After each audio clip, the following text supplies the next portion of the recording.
Well, it definitely got better as it went along. I'm John Renton with my review of New Japan Pro Wrestling's G1 Climax 31 Night 6 event in Cork and Hull for B Block of action. Thanks to a friend of mine that I chat with pretty much every single day, I will never be able to hear it as anything other than A Blocka and B Blocka. So good luck on hearing that, folks. Let me know your thoughts on this show in the comments, please. I'm going to have a point total rundown at the end of this review. And I'm going to try to do individual reviews for the rest of the tournament, and I'm going to try to watch the semifinals live, but I will definitely be watching the finals live. And there was some good stuff on this show. There were a couple matches I was kind of meh on. So anyway, Kevin Kelly and Chris Charlton on commentary. I love when Chris Charlton's on commentary because he can translate the various promos because I understand maybe 5 words of Japanese because I can barely keep up with English. And it's just really nice because he gives a lot of history as far as these feuds and everything and oh, where these moves came from and oh, they haven't busted this move out in a while. It's a nice little bit of history. And Kevin Kelly, my favorite play-by-play caller in wrestling today. So we have Evil with Dick Togo versus Taichi with Miho. Gee, who can out-heel who? Taichi's kind of turned over a new leaf a little bit, even though he can still show shades of the old Taichi. That was hard to say. Miho Abe has seemingly become a good girl. No. Wait, that's a rich girl. She may be a rich girl. I don't know. Anyway, outside action, and Dick was automatically inserting himself within the first minute. Man, when Dick inserts himself within the first minute, you know it's going to be kind of meh, because you need to work up to that. Don't insert yourself too quickly, whether you're a Dick or not. What am I on about? I have no idea. This match, it was typical. I understand that they're trying to do the House of Torture inside the Bullet Club and everything, and I don't think more factions is what's going to solve New Japan Pro Wrestling's creative problems. While they have some good stuff, they're kind of stalling, not just because of the pandemic, but they kind of started to hit a wall in later 2019, and I don't know, just some stuff's not quite firing. That's in New Japan of America and also the home base New Japan. So anyway, Taichi does fire back. The timekeeper gets knocked down, and Miho Abe is having to apologize because Taichi sent Evil off the apron into the barricade, and poor timekeeper. And his head must have either come close to or hit those bleachers because that looked pretty goddamn brutal. We get reversals, kicks, a ref distraction. And the Gedo clutch does not lead to a 3 because Dick is back inside, inserting himself and saying, no, you can't do this. No, Togo saying my first name hurts. Anyway, I'll stop with the Dick jokes one of these days, but if you know anything about my channel, now I'm really not going to because I react to those things with the good taste and maturity everybody has come to expect from me. We get more ridiculousness, a Saito suplex, Dick has Miho, and a low blow, and everything is evil, and a scorpion for the win on a passed out Taichi. Good, great. So let's follow this up with the Chase Owens match, oh for fuck's sake. Sonata's there, good. It's Cold Skull versus the human equivalent of NyQuil. Well wrestled, obviously, but Chase can wrestle, I just find him boring, and also he needs to understand that you need to go for a certain number over 18. Allegedly. So moving on from that, he focuses on Sonata's back. The Paradise Lock Milano eventually approves. Reversals, skull end, ref bump, no pin, later skull end, and a moonsault 1, 2, 3. So at least the right guy won. Jeff Cobb versus Hiroki Goto. Yes, more of this in my veins. Don't insert matches into your veins because you can't do it. And also don't do drugs, kids. But Jeff Cobb, who, terrific fucking wrestler. Really nice if you ever get a chance to meet him at a show. And Hiroki Goto, very, very talented. This is hard-hitting.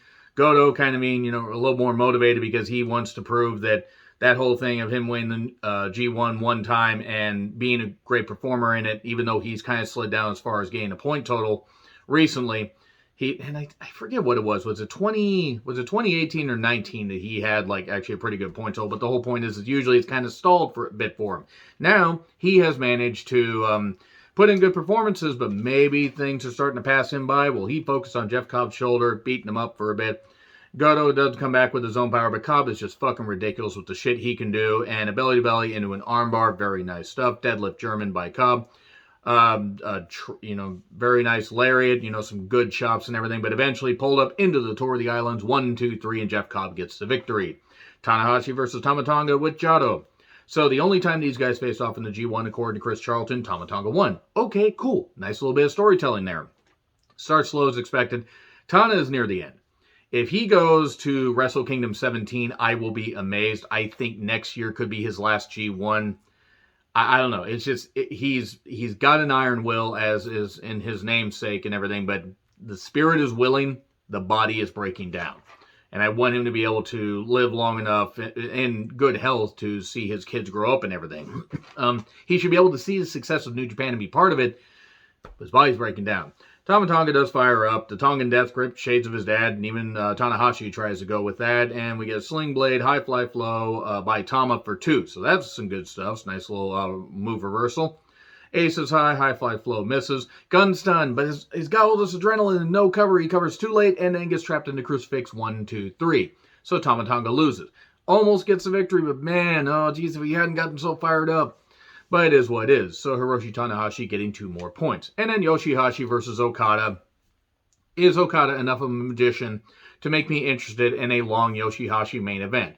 The fact that Yoshihashi is in a main event of any variety is proof that wrestling in 2021 is a bit weird. It's nothing against Yoshihashi personally. He's a very good wrestler, but I find him boring.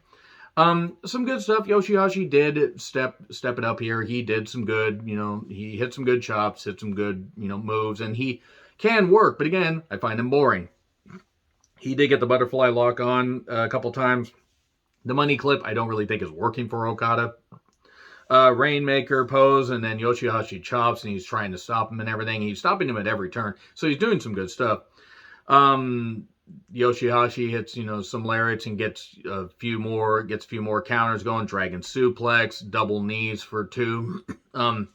Huge lariat, and he gets that for a close 2.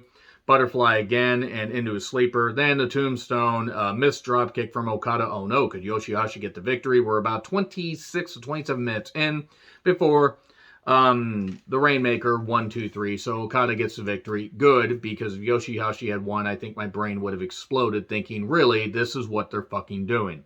If the Bo staff had won, it would have somehow made more sense. I don't hate Yoshihashi. Again, just find him boring. So, point totals. Hiroshi Tanahashi with 4, Okada with 6, Yoshihashi and Goto with 0, Sonata, Taichi, and Evil with 6, Jeff Cobb with 6, Tama Tonga with 2, and Chase Owens with 0. Well, hopefully that last one stays at 0. Anyway, let me know your thoughts in the comments. Like, share, subscribe, Twitter handle in the description. I'm John Reitland. I'll see you soon.